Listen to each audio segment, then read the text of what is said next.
En gros, c'est une offre de service, une offre d'accompagnement pour les entreprises, pour les entrepreneurs qui souhaitent utiliser des solutions ou des technologies spatiales. Et alors, c'est essentiellement de l'expertise sur justement l'usage de ces solutions spatiales, mais dès lors qu'on veut accompagner les entreprises et les entrepreneurs, il y a aussi du financement, de l'incubation, de l'accélération, etc. Je ne vais pas le détailler, ce n'est pas l'objet aujourd'hui. Mais en tout cas, je vais juste dire deux mots des différents centres d'expertise dont on dispose. Il y en a un en imagerie spatiale. Et donc tout à l'heure, on va parler de la complémentarité entre les drones et les satellites. Donc si vous vous posez des questions sur quels sont les usages, qu'est-ce que proposent les satellites en termes d'imagerie, rapport optique, haute résolution, etc., on a un centre d'expertise avec pas mal d'experts dans le domaine, une quinzaine d'experts, qui savent répondre à toutes vos questions, y compris des algorithmes, etc., des moyens, des données elles-mêmes. On a un centre en télécommunication spatiale qui s'appelle César.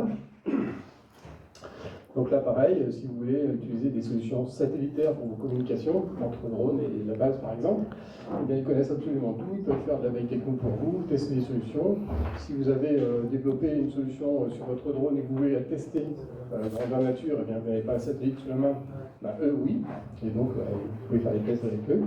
Et puis enfin, on a un autre laboratoire, c'est tout ce qui est navigation. Donc la géolocalisation, la navigation par satellite au centimètre, pareil. Et bien, il y a des experts qui savent répondre à toutes vos questions et qui peuvent tester les solutions pour vous. Voilà, donc je ne détaille pas plus ce programme, mais sachez que voilà, c'est un programme d'accompagnement de toutes les entreprises. C'est gratuit et essentiellement, ça repose sur de l'expertise technique des solutions spatiales. Alors, parlons maintenant. Alors oui, juste pour le dire, on ne fait pas ça tout seul, on fait ça en partenariat avec les pôles, donc évidemment avec le pôle 7, qui est ma présence aujourd'hui, avec beaucoup d'autres pôles en France, et même à l'international. Alors, drones et satellites. Donc, le premier lien qu'il y a, c'est que les drones, et on l'a vu depuis ce matin, eh bien, sont utilisateurs de solutions spatiales. Alors, je ne vais pas vous dire ce que c'est que les drones, je pense que vous savez. Alors, le premier usage, c'est la géolocalisation. Alors, j'ai posé la question ce matin à pas mal de dronistes que j'ai vus. Tout le monde utilise bien sûr ce qu'on appelle, vous appelez le GPS, que moi j'appelle le GNSS, c'est-à-dire ça inclut Galileo, GLONASS, Beidou, etc.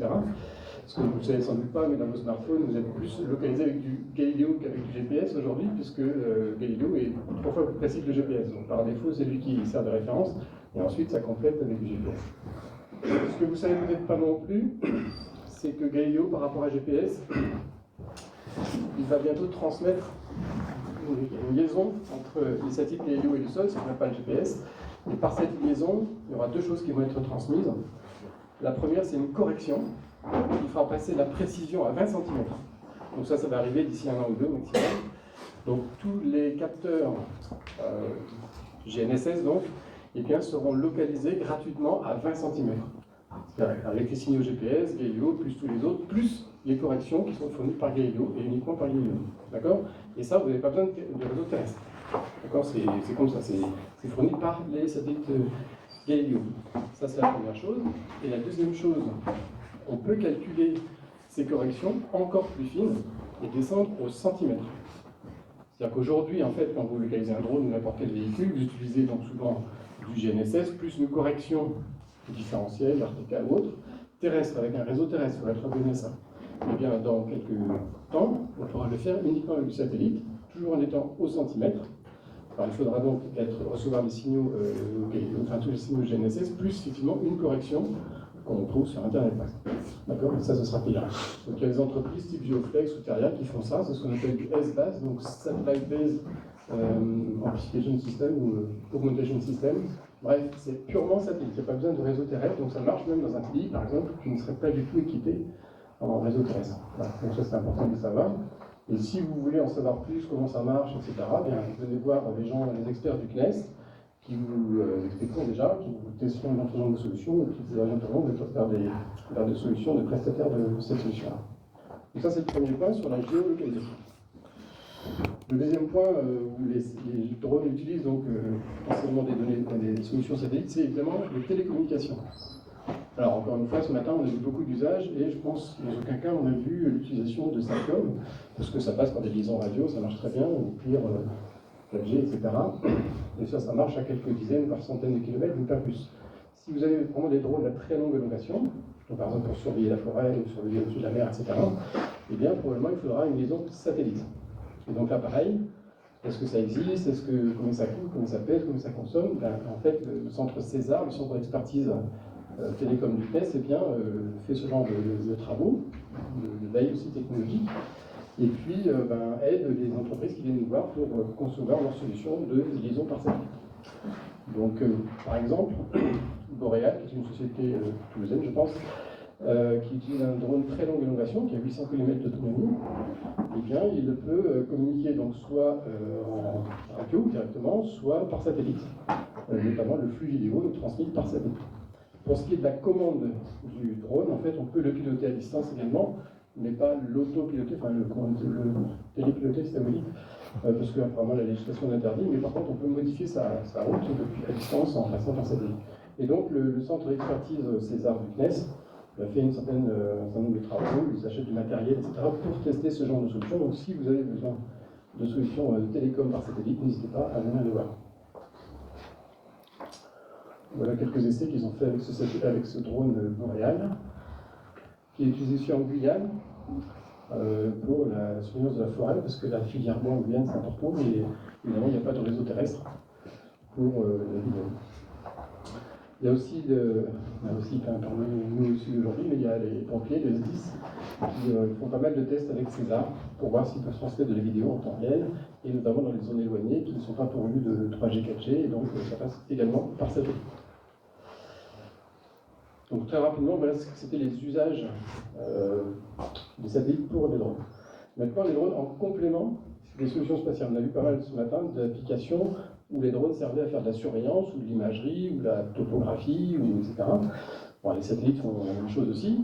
Et donc, alors soit ils sont concurrents, mais moi je dis que non, ils sont complémentaires. Alors déjà, les satellites, je ne vais pas tous vous les détailler, mais juste pour vous dire qu'ils sont extrêmement nombreux, extrêmement variés. Il y a des radars, de l'optique, des hyperspectrales, des altimètres, il y a plein de choses, et ça date depuis très longtemps. Le premier qui a été lancé, c'était en 1972, donc c'est vraiment une grande famille très longue. Il y a des satellites européens, notamment le programme Sentinelle, Copernicus qui est gratuit. Vous connaissez évidemment la famille Spot. Pléiade, le Pléiade Néo maintenant, qui sont à 30 cm de résolution. Enfin, voilà, vous connaissez tout ça, il y a beaucoup de satellites. Les Américains en ont encore plus que nous, et les Asiatiques sont en reste. Donc, bref, des satellites, il y en a plein. La potence s'en servir, notamment la constellation européenne Copernicus, avec plein d'images gratuites, qui tombent tous les 5 jours en moyenne. Donc, certes, ce n'est pas de la très haute résolution en centimètres, mais c'est gratuit, c'est multispectral, et ça peut au moins donner des évolutions dans le temps. Et puis pour des missions de type agriculture, on a vu ce matin agriculture de précision, ça peut être très complémentaire d'images très haute résolution par du drone, pour avoir notamment le suivi des cultures. Et c'est gratuit. On parle, je n'en parle pas, mais enfin, si je vous montre aussi les satellites militaires qui ont aussi de la très haute résolution. Et puis on parle dans le futur de constellations de satellites, donc c'est un signe de la Terre, donc ça veut dire des images, on parle même d'images toutes les demi-heures. D'accord, donc ça va faire beaucoup de données, et donc ça viendra effectivement en complément de tout ce qu'on peut faire. Et puis à ça, il faut ajouter des apps, donc soit des planeurs électriques permanents, soit le ballon que vous connaissez, le Stratobus, qui viennent s'ajouter à tout ça. Donc tout ça, ça fait une belle collection de capteurs, sur lesquels on peut mettre, de porteurs, sur lesquels on peut mettre beaucoup de capteurs, et donc ça fait beaucoup d'images. Alors, en une planche, et puis oui, j'aurais déjà terminé. Donc, en gros, les avantages du satellite, c'est qu'il est déjà là-haut, il est déjà en orbite, contrairement au drone qu'il faut déployer et aller sur le terrain. Par exemple, si on a une catastrophe naturelle à le coup de la Terre, en fait, le satellite, un jour après, il est déjà, enfin même une demi-journée après, il est déjà. On n'a pas besoin d'autorisation. On a beaucoup parlé ce matin d'autorisation de vol, etc. Bon, le satellite, il échappe à tout ça, donc il est partout, enfin, potentiellement, et il peut avoir des images très rapidement sans besoin d'autorisation. Je mets bon marché, alors il y a des satellites complètement gratuits, d'autres, évidemment, il y a un coût. Alors souvent, enfin bref, ça aussi c'est très compliqué, hein. Où est-ce qu'on va chercher les images, quel coût elles ont, ça dépend si on aime, si c'est institutionnel ou pas, enfin, c'est extrêmement compliqué. Donc venez nous voir et on vous dira quelle image prendre pour quels usages et comment les avoir pas cher. Et donc comme je le disais, le satellite il va être très bon pour faire du suivi temporel, puisque encore une fois, le satellite de programme européen, c'est une image tous les 5 jours, et donc là, c'est gratuit, c'est tous les 5 jours, donc pour faire un suivi temporel, c'est quand même extraordinaire. Par contre, il y a des petits défauts satellites. Bon, la résolution, évidemment, ça ne va pas être celle du drone, hein, ça va pas être à quelques centimètres. Comme je l'ai dit, plus la ligne c'est 30 cm, c'est déjà pas mal. On peut faire du 3D urbain, par exemple. Et puis, les images gratuites de Copernicus, c'est 10 mètres. Donc 10 mètres, évidemment, ça ne va pas remplacer les drones. Donc on a une faible revisite, c'est-à-dire qu'évidemment avec votre drone, une fois que vous êtes sur site, après vous pourrez prendre autant d'images que vous voulez, toutes les lumières que vous voulez, le satellite ne va pas faire ça. Et puis surtout, les satellites sortent au-dessus des nuages. Donc, en tout cas pour les satellites optiques, c'est un vrai problème, surtout quand on est en Guyane. Mais enfin, bon, bref, il y a beaucoup d'endroits où les nuages sont un vrai souci. Et là, le drone a l'avantage d'être mis sous les nuages. Alors le drone, lui, c'est l'avantage, c'est une excellente résolution.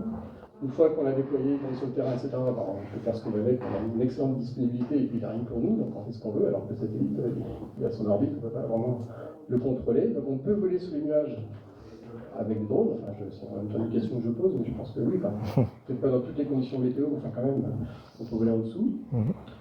En charge utile, alors du coup on met ce qu'on veut, enfin on a vu d'ailleurs depuis ce matin plein de choses très utiles. Voilà, par contre, il faut le déployer, c'est-à-dire que il y a quand même un petit peu de logistique à déployer pour mettre en œuvre un drone, mais une fois qu'on l'a mis en œuvre, parce qu'on fait ce qu'on veut. Il faut des autorisations de vol, j'en ai vu depuis ce matin. Et puis, alors je ne sais pas, au niveau économique, modèle économique, bon, ça se discute, mais moi je connais uniquement pour l'agriculture, et on m'a dit quand même que le satellite, a priori, est quand même 10 fois moins cher que le drone ou l'air. Mais après, ça prend en compte aussi... C'est le coût des traitements des données. Bref, en tout cas, ça peut se complémenter. Et donc les applications, en complément des deux, le satellite va apporter plutôt sa vision globale, c'est-à-dire toute la Terre, et puis tout le temps, dans le temps. Et puis le drone va apporter sa vision très locale, très précise, et puis qui sera en dessous des nuages. Et donc tout ça, complément, peut faire des choses très intéressantes pour toutes les applications qui sont là et qu'on a vues depuis ce matin. Voilà, c'est à peu près ça ma présentation. J'ai une belle illustration là, moi, je l'ai déjà faite aussi ce matin. Donc voilà, si vous avez des questions.